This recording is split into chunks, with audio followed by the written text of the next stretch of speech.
Hello students, welcome to my channel English education. आज हम इस वीडियो में जो क्लास 6th एंड 7th के अंदर आपका जो टॉपिक है द सेंटेंस, उसको ही कंटिन्यू करेंगे। प्रीवियस वीडियो में हमने ये जो टॉपिक है वो स्टार्ट कर चुके हैं हम, तो इसके अंदर हम क्या करेंगे उसको ही कंटिन्यू कर रहे हैं। तो प्रीवियस वीडियो में मैंने आपको जो इसको सबसे पहले ये बेसिक चीजें थी कुछ, जैसे अल्फाबेट्स कितने होते हैं, वोवल, कॉन्सोनेंट्स, इनके बारे में अपने डिस्कस किया था। तो अब हम इस वीडियो में जो 10 सेंटेंस जो है, वाक्य क्या होते हैं, वो स्टार्ट कर रहे हैं। तो सबसे पहले मैं इसकी डेफिनेशन बताना चाहूंगी आपको कि जो सेंटेंस है, जो वाक्य है, इसकी डेफिनेशन क्या होती है। डेफिनेशन क्या है इसके बारे में आपको बता रही हूं। तो सबसे पहले देख लीजिए कि सेंटेंस की डेफिनेशन क्या है। A group of words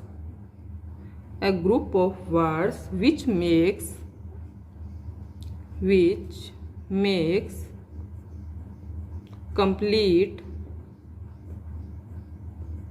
sense is called sense is called a sentence। Okay, तो अब देख लीजिए इसके अंदर क्या कहा गया है इस डेफिनेशन के अंदर कि एक ग्रुप ऑफ वर्ड्स, ये बात मैंने प्रीवियस वीडियो में बताई थी कि अल्फाबेट्स होते हैं, उनसे वर्ड्स बनते हैं, वर्ड से सेंटेंस बनते हैं। यही बात इसके अंदर बताई गई है इस डेफिनेशन के कि एक ग्रुप होता है किसका, वर्ड्स का, शब्दों का, विच मेक्स कंप्लीट सेंस, जिसका सेंस निकलना चाहिए। अगर सेंस नहीं निकलता तो वो क्या है, वो मतलब वर्ड्स नहीं है, वर्ड्स भी नहीं बनते अल्फाबेट से और सेंटेंस भी नहीं बनता है वर्ड से। ओके, तो ये ध्यान में रखना चाहिए, उसका एक कंप्लीट सेंस होना चाहिए। ओके, तो इज कॉल्ड ए सेंटेंस, वो क्या होता है, सेंटेंस होता है, जिसको हम क्या कहेंगे, वाक्य कहेंगे। ओके, तो अभी आगे देख लीजिए, ये इसकी डेफिनेशन है। नेक्स्ट चलते हैं इसके पार्ट की तरफ। जो सेंटेंस है इसको 2 पार्ट्स में डिवाइड किया गया। अगर बात करें तो parts of the sentence, sentence के जो पार्ट हैं, पार्ट्स ऑफ द सेंटेंस की हम बात करें तो इसके 2 पार्ट्स हैं। ठीक है, मैं सिंपल से बता देती हूँ आपको कि सब्जेक्ट, फर्स्ट पार्ट जो रहेगा हमारा वो रहेगा सब्जेक्ट।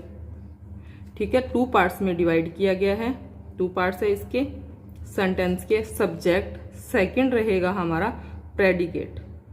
Okay, predicate. तो इसके अंदर हम देखेंगे कि सब्जेक्ट जो होता है और प्रेडिकेट है, ये हमारे 2 पार्ट्स हैं। इसकी मैं थोड़ी सी एक बार सिंपल डेफिनेशन लिखवा देती हूँ इन दोनों की, तो आपको और क्लियर हो जाएगा कि ईच सेंटेंस, कोई भी सेंटेंस होता है, each sentence has a subject to speak and say, or predicate something about that subject। Definition लिखवाना इसलिए जरूरी है कि आपको क्लियर हो जाए और आप भूलो ना, अदरवाइज तो सिंपली मैं बता सकती हूँ आपको, पर थोड़ा सा इससे क्या हो जाएगा, आपको क्लियर रहेगा, याद रहेगा। ईच सेंटेंस जो होता है, प्रत्येक जो सेंटेंस होता है, हैज ए सब्जेक्ट। सभी सेंटेंस में क्या होते हैं, सब्जेक्ट होते हैं। ओके, कुछ ऐसे सेंटेंस होते हैं जिनमें सब्जेक्ट नहीं होता, सीधी वर्ब से स्टार्ट होते हैं, जैसे इंपेरेटिव सेंटेंस है, वो अलग बात है। ओके, वो अपने डिस्कस कर लेंगे, जैसे नेक्स्ट आगे करेंगे, जो इनके जो काइंड्स करेंगे या टाइप्स करेंगे तब।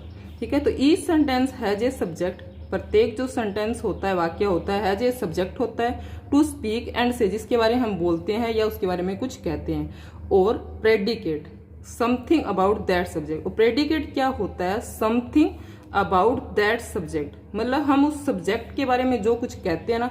सब्जेक्ट तो क्या होता है, टू स्पीक, जिसके बारे में हम बात कर रहे हैं वो क्या हो गया, या बोलते हैं या कहते हैं, वो तो सब्जेक्ट हो गया। और उसके बारे में, उस सब्जेक्ट से रिलेटेड जो चीज उसके अंदर सेंटेंस में आई होगी वो क्या कहलाएगा, वो क्या कहलाएगा, प्रेडिकेट। ओके, तो चलते हैं अपने, इसको मैं थोड़ा सा और क्लियर करना चाहूंगी सब्जेक्ट के अकॉर्डिंग कि ए पर्सन एंड थिंग। पहले सबसे पहले ये और मैं क्लियर कर देती हूँ कि सब्जेक्ट को और क्लियर करते हैं अपने, कि सब्जेक्ट को आपको पता लग जाए कि कैसे क्या होता है। तो अब इसके अंदर देखिए कि ए पर्सन, डाउट ना रहे, मैं ये चाहती हूँ कि आपको जो सब्जेक्ट एंड प्रेडिकेट के अंदर कोई डाउट नहीं रहना चाहिए। और क्लास 6 के अंदर स्पेशल मेंशन है सब्जेक्ट और प्रेडिकेट के बारे में कि हाँ ये बच्चों को करवाना है। और इसकी स्पेशल एक क्या दी हुई है, एक्सरसाइज दी गई है, वो भी मैं आपको करवाऊंगी। ओके, तो नेक्स्ट चलते, इसको थोड़ा सा तभी मैं कह रही हूँ कि इसको डिटेल से थोड़ा सा क्लियर कर लेते हैं। यहाँ पे a person and thing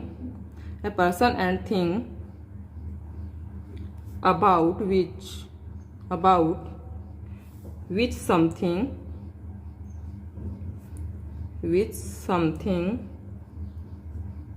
is said,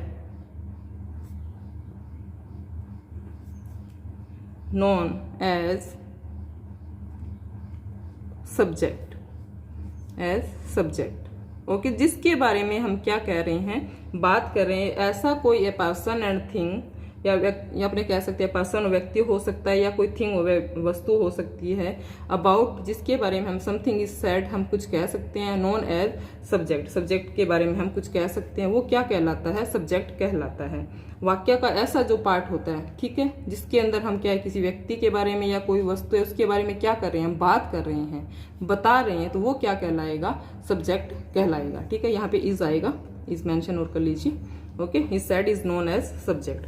next चलते हैं प्रेडिकेट की तरफ कि प्रेडिकेट क्या होता है। तो प्रेडिकेट के अंदर हम बात करेंगे, तो ये थोड़ा सा और क्लियर कर लीजिए आप। प्रेडिकेट, वैसे तो मैंने ऊपर बताया था कि सब्जेक्ट तो एक पर्सन एंड थिंग है जिसके बारे में हम बात कर रहे हैं वो होता है, और प्रेडिकेट जो पार्ट रिमेनिंग रह जाता है, ऐसे समझो कि जो रिमेनिंग रह जाता है सेंटेंस के अंदर, तो वो सारा ही क्या कहलाता है, प्रेडिकेट कहलाता है। तो नेक्स्ट अब देखिए कि something which is said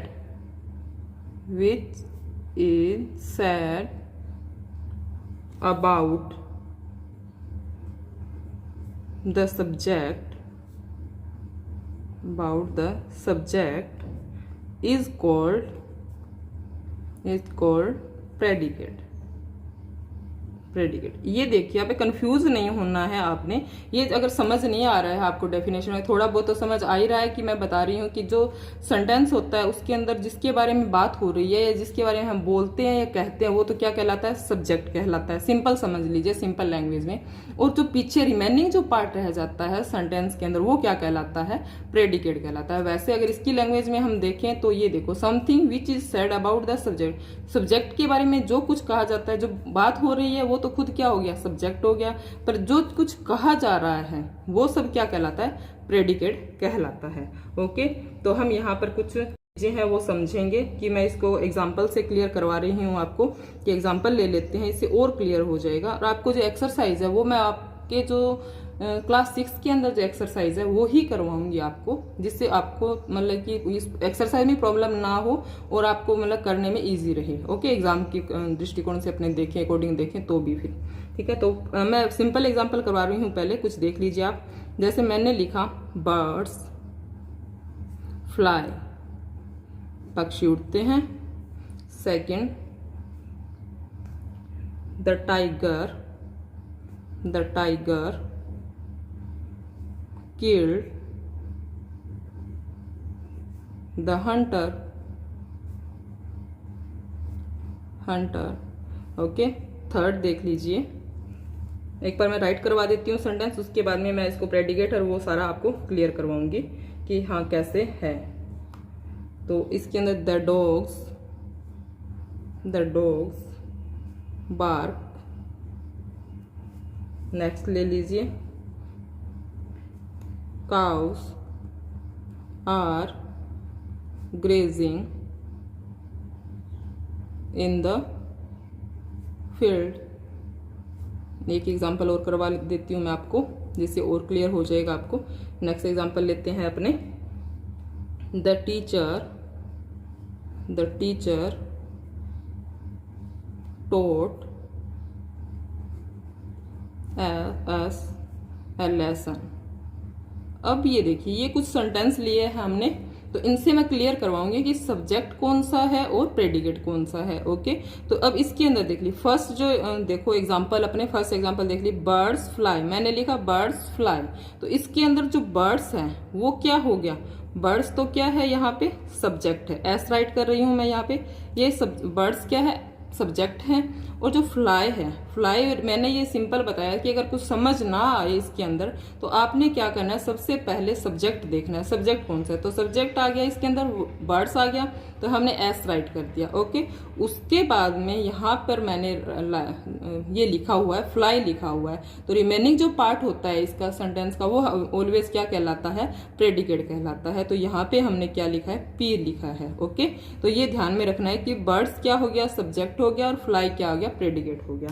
okay, तो नेक्स्ट देख लेते हैं, नेक्स्ट एग्जांपल देख लीजिए, और इसके अंदर लिखा है the tiger killed the Hunter, तो अब इसके अंदर द टाइगर है, टाइगर जो है वो क्या है, वो है सब्जेक्ट है। ओके, एस राइट किया है मैंने इसके लिए, द टाइगर क्या हो गया, सब्जेक्ट हो गया, रिमेनिंग पार्ट है किल्ड द हंटर, ये सारा क्या हो गया है, ये रह गया है प्रेडिकेट। ओके, ये मैंने पी राइट किया है प्रेडिकेट के लिए। ठीक है, समझ आ रहा है, मुझे लगता है आई होप आप समझ रहे होंगे कि मैं क्या समझाना चाह रही हूँ आपको। सब्जेक्ट एंड प्रेडिकेट के बारे में समझा रही हूँ, सेंटेंस के ये 2 पार्ट्स है, और यही 6th क्लास में स्पेशल मेंशन है कि आपको सब्जेक्ट प्रेडिकेट के बारे में पता होना चाहिए। तो ये और क्लियर कर लेंगे अपने और एक्सरसाइज करके। ठीक है, पर इनसे आप समझो थोड़ा सा कि क्या समझा रही हूँ मैं, कि बर्ड्स फ्लाई इसके अंदर सब क्लियर हो चुका है, द टाइगर, टाइगर क्या है, सब्जेक्ट है, और रिमेनिंग जो पार्ट है वो क्या है, प्रेडिकेट है।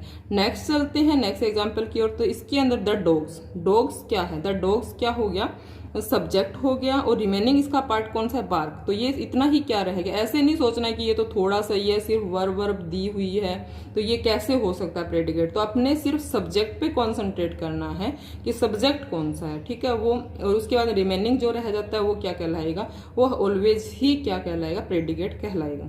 नेक्स्ट चलते हैं काउस, यहाँ पे काउ क्या है, काउस क्या है, ये हो गया काउ, काउ क्या होगी, ये सब्जेक्ट हो गया, are grazing in the field, ये सारा क्या हो गया, रिमेनिंग जो पार्ट है वो क्या कहलाएगा, प्रेडिकेट कहलाएगा। ओके, ये आपको क्लियर हो रहा है आई होप। तो नेक्स्ट चलते हैं द टीचर, द टीचर जो है इसके अंदर क्या है, ये सब्जेक्ट है, और जो रिमेनिंग जो पार्ट है वर्ब से लेके लास्ट तक जो भी है ये क्या है, प्रेडिकेट है। ओके, तो आई होप मुझे लगता है कि आपको समझ आ चुका है। सब्जेक्ट मैं जो समझाना चाह रही हूँ इस वीडियो में हमने किया है, डेफिनेशन क्लियर की है इसकी कि डेफिनेशन क्या होती है, एक सेंटेंस क्या होता है, और उसके जो 2 पार्ट्स हैं, ठीक है, सब्जेक्ट एंड प्रेडिकेट, इसको हमने क्लियर किया है। तो नेक्स्ट वीडियो में मैं आपको जो इसकी एक्सरसाइज है इसी की, सब्जेक्ट एंड प्रेडिकेट की, सबसे पहले मैं वो करवाऊंगी, आफ्टर दैट अपने इसके जो काइंड्स है या टाइप्स बोलते हैं वो क्लियर कराऊंगी। और क्लास 6 के अंदर 4 टाइप दिए गए हैं, वैसे जो अगर बात करें हम इसकी सेंटेंस के 5 टाइप होते हैं, पर मैं आपको सारे करवाऊंगी, 5 टाइप ही करवाऊंगी कि इन फ्यूचर आपको कहीं भी कोई प्रॉब्लम ना आए। तो मिलते हैं नेक्स्ट वीडियो में। Thanks for watching this channel, thank you very much.